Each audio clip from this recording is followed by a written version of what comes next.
Cô đi chạy con thêm bao tờ.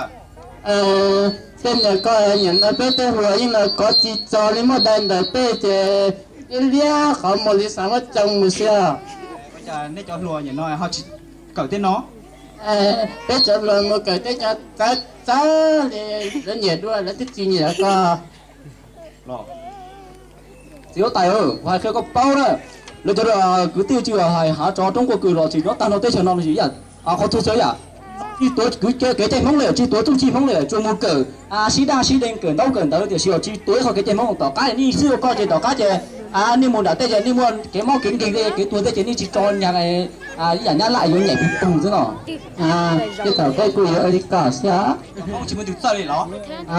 Số tên tù hết ta trả là yến con siêu. Chúng có trả gì cho có trả ta gì ni vô trả nó. Chip tao. Cái chỗ đi hỏi nào hỏi tài ơi, vậy khi có lưu trữ khi chỉ ta thế không? Lấy cho làm mấy bữa sinh nó lấy chi cái ở nhà muối là hay nào hay thế nó đi nữa lấy chi bao lấy chỗ là bị bung thế lấy cho hai thứ chia chi bao nó là gì hỏi tài không? Nếu chỉ sợ mua cho mua hành thế đó. Cái chỉ chờ ta bây giờ đây là hai cha bên nhiệt cha thế hả? Hai cơ rồi, bùi giấy nó. Ui, tay lên. Yon da. Cái chuyện của đây là hai cha có à? Đâu có tay phải của cơ ní. Có chờ con chưa chim đồng mua xin cái tao lo để hả? Ai cú bữa nay qua nhà on thì lên đi lấy nó à? Có sân tàu cũng là không chứa, có sân tàu cũng không chứa, không bây giờ anh bà đang chịu cho đây giờ hái cha cái tóc kia thì hết rồi. Thì cũng ổn cái gì? Tôi muốn đâu, tôi có rồi, tôi sắp tao con luôn đây cho sinh ra chuyện con luôn đây cái kia. Cái cỏ shit.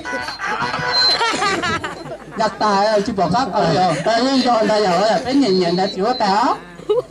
Tôi đi chạy bây giờ vàoหัวmông này chỉ tuổi cả nên muốn cởi tích cho chúng nó. Chứ vì cái chỗ mua cởi cái con nhà thế giờ tất cả con tết theo nhìn nhiều ha. Sau đó chủ tròn trong nhiều tế vàoหัวnày. Có bố chạy hành gì lại? Chỉ muốn tao ha. Chỉ muốn. Nó phu. Muốn rồi thì cho làm mấy cái gì thế này, hậu chơi thon tỉ rồi thế này. Hậu chơi lọt tài thì kia bọn nhỉ chơi thế nào đâu. Muốn có chỉ bố mà để cho thì cứ tí thì nó mà lớn. Lấy hậu chơi lọt cho chế. Nó xưa cha lấy chỉ cho lấy bọn nhỉ nhau mà lấy tụi hướng công đầu tôi mà lấy để lấy chỉ té máy này, lấy nhìn lúc bọn liên này, thì này bọn nhỉ đấy. Ôi chả cái chỉ té máy nào mấy cái gì. Cái nhớ tên nhà mình đọt đi xưa chỉ sao té. Thì chỉ tàu lên để cứ chơi mà là gì. Hắn đi thọ thì bọn ta thọ theo lên được chỉ cái này thọ cái mà hắn đi thọ cái mấy được tôi chỉ có mà ai lại ok nữa. Nhìn đầu tiểu cũng một tránh lẽ cũng mua mẹ theo cũng mua bao một sợi tàn này chẳng một xí đạn đây có cái vì do nhận nó lái gió lo cái con gió thịt tàu hello tàu gió giờ có thế mà hết tay chứ tay ơi màu để sao chỉ có tay cũng chỉ mua chỉ hai à chỉ mua thôi đó con non đó đang xem chỉ có tay trẻ nọ sao chỉ mua chỉ mua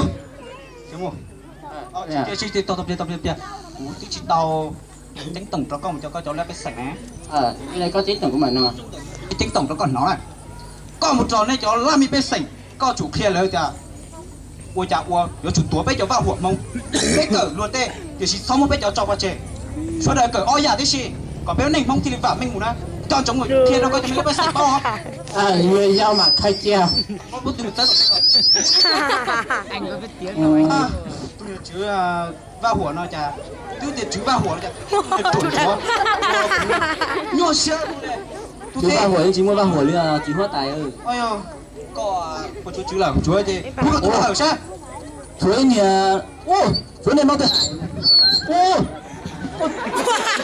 cô ta tôi chủ trả đâu chỉ tôi nữa đó có dùng mà có nó bây giờ qua cầu hóa tài qua cầu hóa tài mà ôi dồi mà rồi nào giờ chưa hay rồi chỉ hóa tài có giờ chỉ hai xong lo có tôi để nó xong nó có mỗi chỉ kia của bóc muốn nhiều